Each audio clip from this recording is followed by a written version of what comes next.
pour emprunter plus. Dis que c'est pour ta résidence principale. Bonjour, c'est Belrix, je suis content de te retrouver pour cette nouvelle émission, encore dans le marathon de l'immobilier. On est en plein dedans, donc voilà, si ça t'intéresse, n'hésite pas. Si ça t'intéresse pas, t'inquiète, on va passer à autre chose dans quelques émissions.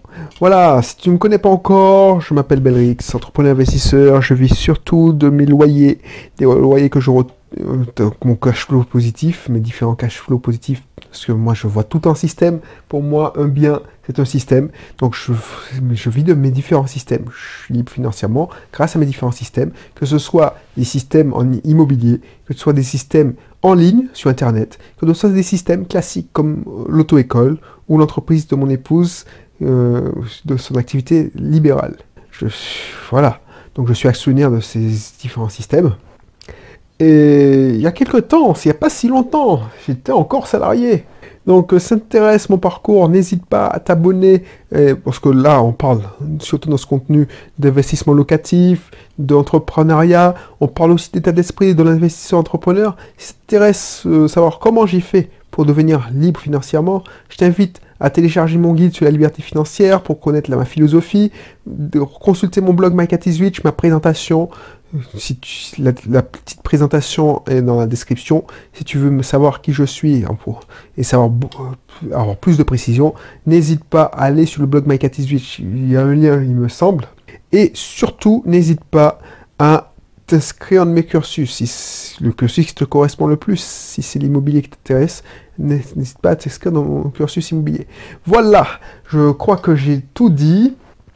Qu'est-ce que je voulais te parler, parce que je te rappelle que j'improvise beaucoup dans cette émission, c'est-à-dire que de temps en temps, voilà le secret de mes pourquoi j'arrive à donner autant de contenu, parce que j'arrive à économiser, à improviser beaucoup, et j'arrive à avoir des idées. D'ailleurs, voilà comment j'ai mes idées, si ça t'intéresse. Des fois je lis, des fois je discute avec quelqu'un, des fois je me dis, tiens, un tel m'a dit ça, tiens, c'est une idée d'émission, parce que les conseils que je donne pourraient intéresser plus de personnes. Donc c'est pour ça que je fais des émissions. C'est pour te partager mes réflexions, mais partout, hein. Donc voilà comment ça se passe. Et il y a un truc qu'une cliente m'a dit, quelqu'un que j'accompagne, elle me dit, purée, mais c'est bizarre. On me passe plus si j'emprunte pour ma résidence principale que si je dis que j'emprunte pour faire de l'investissement locatif. Parce qu'elle a acheté une formation, le super pack IMO que je vais te mettre dans la description, et voilà, elle m'a pris du coaching, et lors de nos échanges, elle me dit, ouais, mon conseiller bancaire me prête jusqu'à 180 000 € pour ma résidence principale, si j'achète ma résidence principale, et il me passe que 110 000 si je fais de l'investissement locatif. C'est quoi ce délire? Et je lui ai dit, mais pourquoi tu te fais chier? Dis que c'est pour ta résidence principale. Donc du coup, pourquoi? Et je vais te dire pourquoi. C'est pour ça que alors ça dépend de tes valeurs aussi, hein, mais quand tu vas voir, si c'est ton premier investissement, dis que c'est pour ta résidence principale, que tu vas acheter un petit studio parce que tu en as marre de payer un loyer. Donc ça te coûtera le prix de loyer, et le banquier va te faire confiance. Pourquoi? Alors moi, pendant longtemps, je me suis demandé pourquoi. Je me suis dit, mais pourquoi les banquiers, les conseillers bancaires, préfèrent les résidences principales? Et ça fait pas longtemps que j'ai compris. Déjà, pourquoi ils te passent plus? Déjà, parce que 80% des prêts qu'ils font, c'est pour une résidence principale. C'est la majorité des dossiers. Ça, c'est un premier facteur. La plupart des conseillers bancaires ne sont pas des investisseurs. C'est des salariés lambda. Ça dépend des banques. Mais si tu trouves un conseiller bancaire qui investit, il faut ne pas le lâcher, parce que c'est un mec qui vaut de l'or. La plupart des conseillers bancaires sont des salariés lambda. Donc, ils sont passés sur le seul prêt qu'ils aient fait, c'est ceux de leur résidence principale. Donc, ils avancent en terrain connu. Donc, ils maîtrisent le sujet. Ils avancent en terrain connu. Ils dominent le sujet même. Donc, ils se disent, bon, c'est quelqu'un qui ne sort pas de l'ordinaire. Ça rentre dans mes cases. Je sais que c'est pas du business, il veut pas jouer. Je sais que il touche tant, Donc, il a ses 33% de taux d'endettement. J'ai pas à me prendre la tête. Ce sera un dossier facile. C'est pour ça que les courtiers aussi ont commencé à faire ça. Ce sera un dossier facile que je pourrais boucler en même pas 2-3 semaines. Je ne me prends pas à me prendre la tête. En plus, il est salarié, il a un CDI, donc il n'y aura pas trop de papier. Donc, ce sera un dossier très facile. Donc, il est en terrain connu. Il va pas se prendre la tête. Il va permettre à sa société, sa banque, de faire de l'argent facile. Parce que les process sont déjà rodés. C'est pour ça. Process rodé égale argent plus facile. Ton dossier fait 10 pages. Bien sûr, tu vas passer avant moi, qui est un dossier qui fait au moins une centaine de pages. Surtout que je fais de la location saisonnière, donc il faut... Bref, je ne vais pas entrer dans les détails. Donc, voilà, c'est pas... Il faut... Le banquier veut pas analyser tous les biens que je possède pour savoir quel est le cash flow, qu'est-ce que ça me rapporte. Lui, il veut des dossiers faciles, comme le courtier. Ah, vous touchez combien? Vous avez 7 sources de revenus seulement? Madame touche combien? La source de revenus seulement? Ok. Ah, on est sous les 33% de taux d'endettement? Ok, c'est un dossier facile. Je vous accorde ce prêt. C'est pour ça qu'il y a certaines banques qui te donnent un accord de principe sous les 24 heures. Tu remplis un questionnaire en ligne et puis on te donne un accord de principe. Donc ça, c'est la deuxième raison que je vois. Et la troisième raison, pourquoi ils empruntent plus? Parce que c'est ta résidence principale. C'est parce que c'est ta résidence principale. Autant un bien locatif, voilà, tu payes pas, tu t'en fous parce que c'est pas chez toi. Mais autant une résidence principale, même s'ils peuvent pas la saisir du jour au lendemain parce qu'il y a des lois qui sont votées, on peut pas saisir ta résidence principale aussi facilement. Mais au moins, c'est ta résidence principale. Il y a un côté émotif, affectif dedans. C'est pas un bien que tu mets pour investir en immobilier. C'est pas un investissement locatif. Il y a un côté affectif. Donc, c'est ta résidence principale. Tu as fait des travaux, tu as bricolé dedans, tu as fait une piscine peut-être, tu as tondu le gazon, tu vis dedans, tu as peur de perdre cette résidence principale. Donc, tu as peur à terme qu'on te l'enlève. Donc, ils peuvent prendre plus de risques en te passant plus d'argent. Parce qu'ils savent très bien que tu vas tout faire pour payer ta traite. C'est pas comme si tu n'avais pas 3 mois de loyer en retard. Parce que déjà, la plupart des gens payent leur loyer correctement et dans les temps. Mais là, c'est ta résidence principale, c'est chez toi. Tu te dis pas que c'est pas chez toi, c'est de la maison du banquier. Tu as envie de casser un mur, tu ne demandes pas d'autorisation. On te l'a vendu, ça. C'est chez toi, c'est chez toi. Donc, même si tu perds ton travail, tu vas te débrouiller pour payer ta résidence principale. Donc, tu vois, c'est un besoin primaire. C'est ton logement. C'est pas le logement des autres. C'est pas un investissement que tu fais. Alors que moi, investisseur, si j'ai du mal à payer, voilà quoi. Je vais faire sauter 2 ou 3 mensualités de mes prêts en investissement locatif. Alors, je touche du bois. Je suis en train de toucher du bois, excuse-moi. Pour que ça m'arrive pas. Ça m'est pas encore arrivé. Mais tu vois, mais il n'y a pas photo.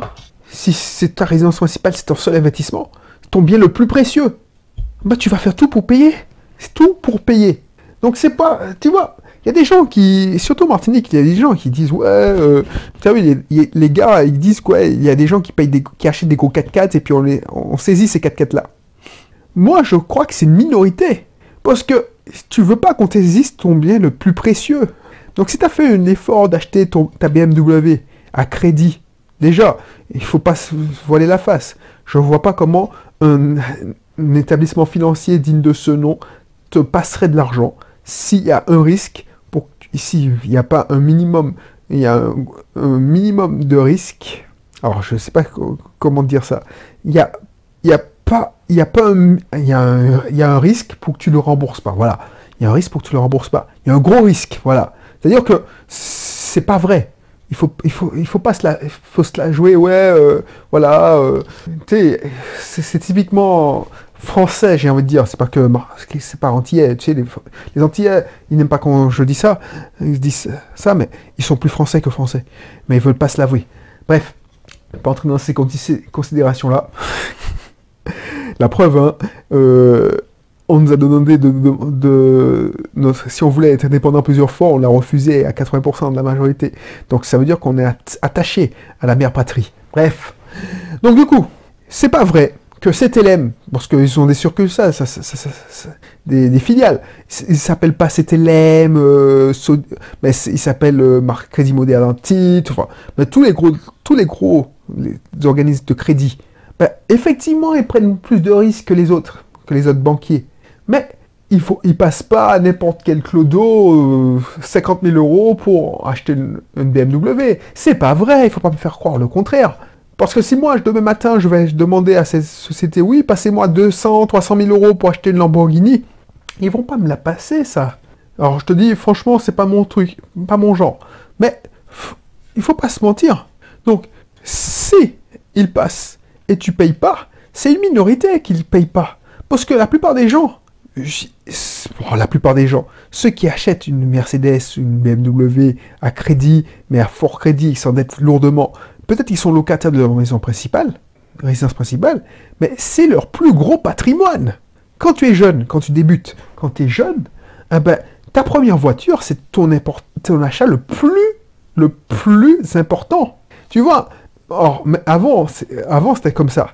Maintenant, avant d'acheter ta voiture, ton investissement le plus rentable, le plus cher, c'est ton smartphone, ce que tu as le plus, qui vaut le plus cher quand tu es un adolescent.